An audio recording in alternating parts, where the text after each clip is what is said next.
Ever tried, ever failed, no matter. Try again, fail again, fail better.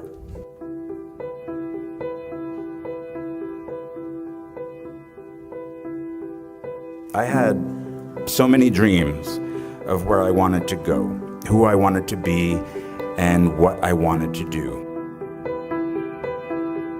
Theater companies I wanted to start with classmates, movies I wanted to be in, directors I wanted to work with, stories I needed to tell. It might take a little time, I thought, but it would happen.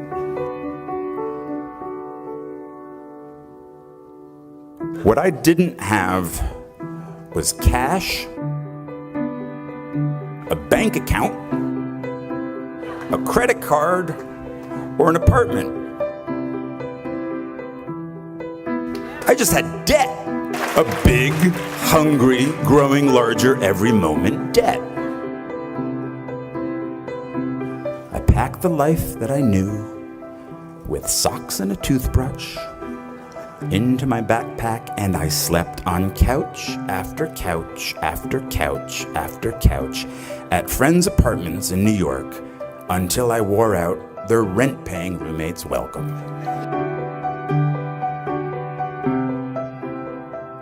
I dusted pianos at a piano store on Ludlow Street for 5 months.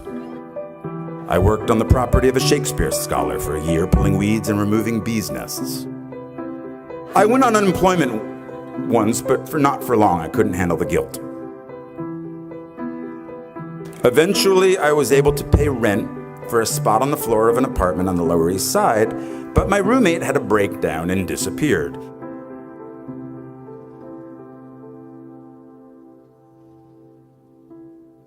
And then, finally, after 2 years of job and couch surfing, I got a job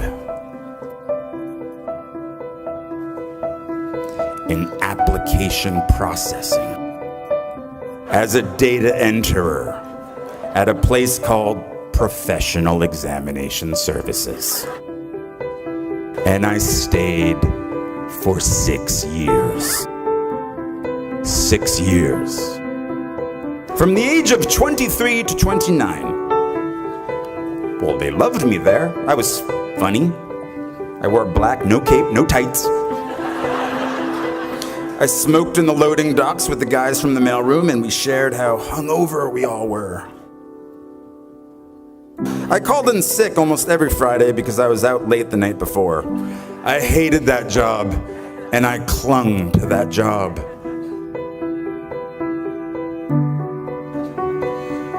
Because of that job, I could afford my own place.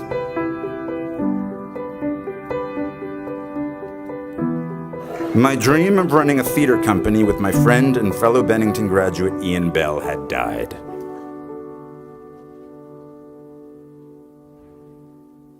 When I was 29, I told myself, the next acting job I get, no matter what it pays, I will, from now on, for better or worse, be a working actor. I got a low-paying theater job in a play called Imperfect Love, which led to a film called 13 Moons with the same writer, which led to other roles, which led to other roles. And I've worked as an actor ever since.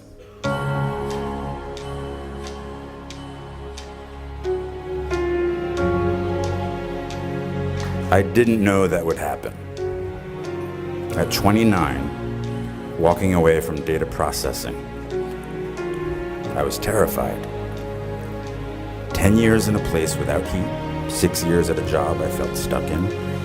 Maybe I was afraid of change. Are you?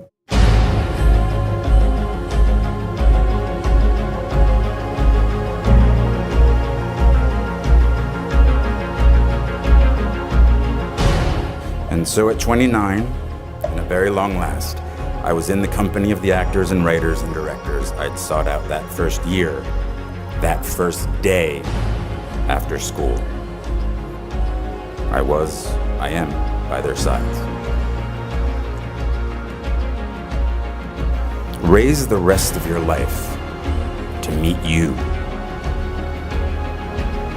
Don't search for defining moments because they will never come.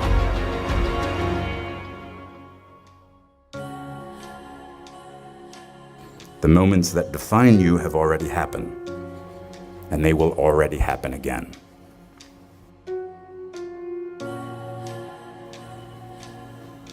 And it passes so quickly, so please bring each other along with you.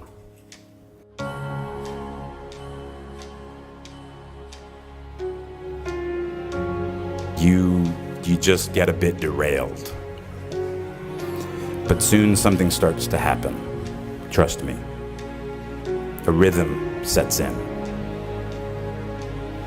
Just try not to wait until, like me, you're 29 before you find it. And if you are, that's fine too. Some of us never find it. But you will. I promise you.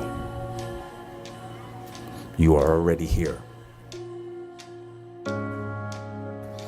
You'll find your rhythm or continue the one you have already found.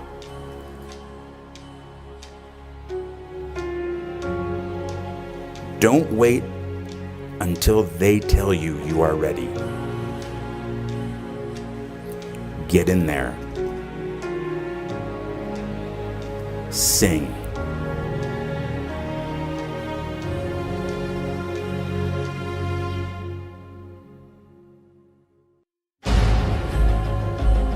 The world might say you are not allowed to yet.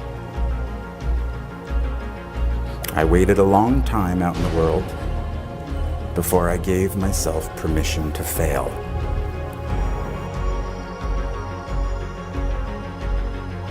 My parents didn't have much money, but they struggled to send me to the best schools. And one of the most important things they did for me is that once I graduated, I was on my own. Financially, it was my turn. This made me very hungry, literally. I couldn't be lazy.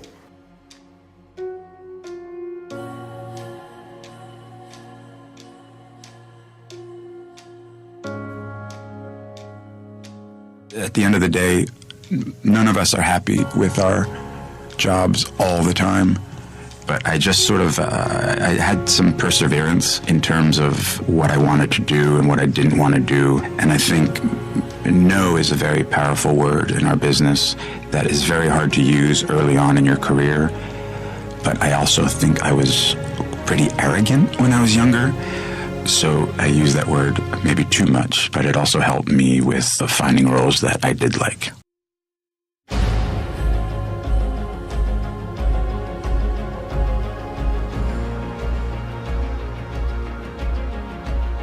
We burn very brightly. Please don't ever stop.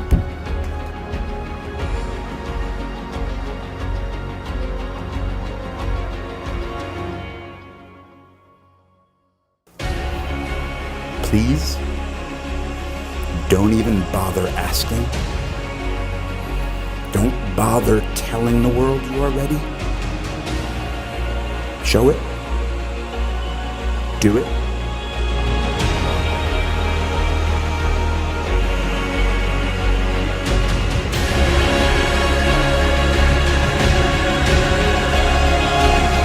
What did Beckett say?